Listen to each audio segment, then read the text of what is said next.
Hey, it's me, MLB. Here is chapter 17 of Really Fake, and this one is titled The Day. That afternoon, you waltzed on out of the school grounds, floating on air as you flitted home alone. Is that Yin ahead? Kenma asked Kuroo, who was walking beside him a good 400 metres behind you. Kuroo hummed in question, knowing full well what Kenma had asked, but pretending he didn't know what the shorter player had said. Up ahead, Kenma said again, not bothering to look up again as he focused on his phone in hand. Kuroo asked with faux dumbness. Oh, Yin. Yeah, maybe. He lied. He knew it was you up ahead. He'd been looking at the back of you ever since you'd all left school. Why don't you go and talk to her? Kenma asked, still not looking up. Why? Kuroo asked bluntly. Because you haven't spoken to her since the Arbiter Sai match and you want to, he replied in a calm, blunt voice. No, I don't, Kuroo replied quickly. Why would I want to talk to her? We've been over this before, Kuroo. You like her, Kenma said bluntly, in his bored tone, as his eyes raised from his phone to give Kuroo a dead stare. Listen, Kuroo said tersely.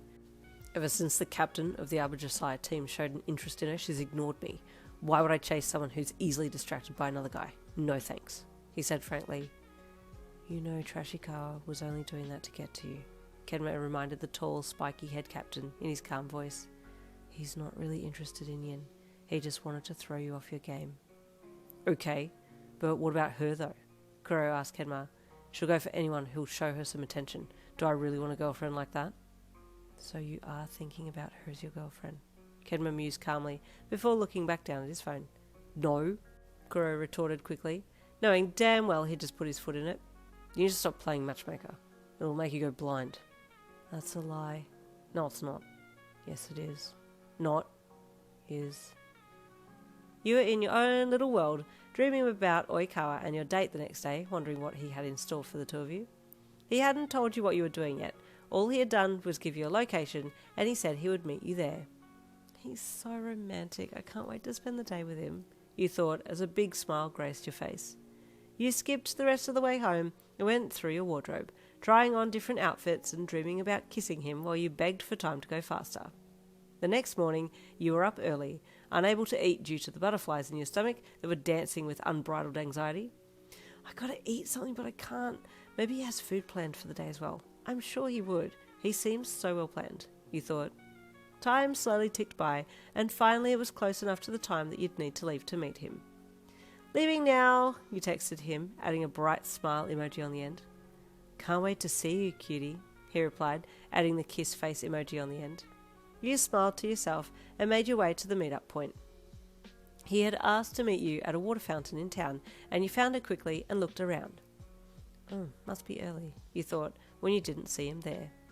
You sat down on the edge of the fountain and waited, watching the time and your phone for any messages from him. 5 minutes passed, 10 minutes passed, and he still hadn't shown up.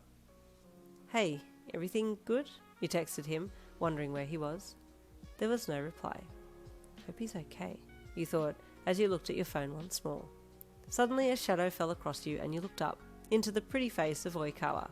The smooth captain was holding a bunch of flowers and smiled at you as you looked up at him. I'm sorry to keep you, honey, he said in a silky smooth voice. It's fine, you said as he quickly stood up.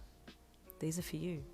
I just couldn't help but get them when I passed the shop, Oikawa said as he held the flowers out to you. You're always on my mind, he added in a dreamy voice. Oh, well, you breathed as you took them from him. You're so sweet, Toru. Oh, and I also got you this, he added as he pulled a small box out of his pocket and opened it, revealing the most gorgeous bracelet you'd ever seen. Oh my, you gasped. Toru, you're spoiling me. You're so special. I just can't help myself, he said as he put the bracelet on your wrist and then held his hand out to you. Shall we start our date? Of course, you said emphatically with a big smile as you placed your hand in his. He smiled and squeezed your hand. Let's go and have the best day ever, he said enthusiastically as he pointed ahead. The first thing he did was take you to a nearby fair, getting you both some fair food and then taking a photo in a photo booth.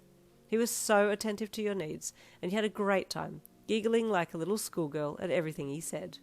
A few times some fans of his tried to butt into your day together, but he very politely told them he was on a date with you and he wished not to be disturbed, which he thought was a beautiful gesture. Oikawa was determined to get everything right, and so far you seemed to be enjoying the date with him more than he expected, which he was stoked about. Making her mine is a sure thing at this point, he thought smugly as he took you to another attraction. 7 hours passed quickly, and the date was coming to a close, much to your disappointment. Oikawa walked you back to the water fountain that he'd met you at earlier that morning, and turned to you, still holding your hand. "I've had an amazing day," he said softly as he smiled down at you. "Same," you replied dreamily. "If only we could do this more often," he added, sighing a little as he looked away, pretending to be sad about something. "But why can't we?" you asked, confused. "Well, your heart belongs to another," he said with a more dramatic sigh this time, hanging his head with faux dejection. "What?" you asked with surprise. "Who?" "Kuroo Tetsuro," he replied. "What? No, my heart doesn't belong to him," you replied, still confused. "Did you break up with him?" Oikawa asked hopefully as he looked up at you. "What? No, we were never even dating in the first place," you replied with a laugh. "I'm sorry, what?" Oikawa said, a little bit of sass in his voice. Ooh, it's all about to fall apart. Stay tuned for the next chapter, chapter 18, coming tomorrow. I'll see you then.